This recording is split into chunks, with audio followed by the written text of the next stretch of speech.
চলো আজকে তোমাদের সাথে শেয়ার করব আমি মায়াপুর কিভাবে গিয়েছি, কে কে গিয়েছি আর কত টাকা খরচ হয়েছে, সবটাই জানাবো তোমাদেরকে এই ভিডিওর মাধ্যমে। এদিকে বড়মশাই টাটা বাই বাই করে আমাকে নিউ কোচবিহার স্টেশনে নামিয়ে দিয়ে গেল। তো আমরা যখন যাচ্ছি নবদ্বীপ মায়াপুরে, তো আমার ফার্স্ট টাইম।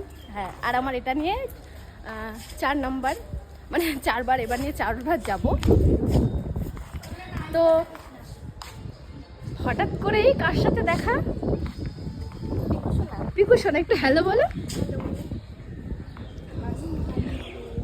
তো ব্যাপার হচ্ছে কাকতালীয়ভাবে ওর আর আমাদের দুজনের ডেস্টিনেশনও এক, তাই আমরা এখন 3 জন মিলে যাব মায়াপুর। চলো দেখা হবে তোমাদের সাথে মায়াপুরের। টাটা।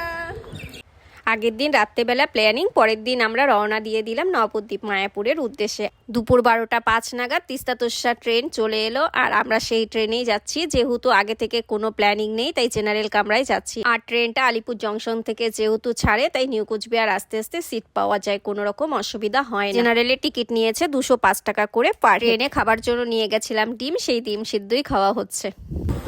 আমরা এখন ডিম খাচ্ছি। বিকেল বিকেল নিয়েছি 1 কাপ চা, সাথে নিয়েছি jhalmuri. Vitamin C, vitamin guys. পিকি কাছে অ্যাপেল, আর আমি এখানে শুয়ে আছি। আমি রুগী, অসুস্থ রুগী।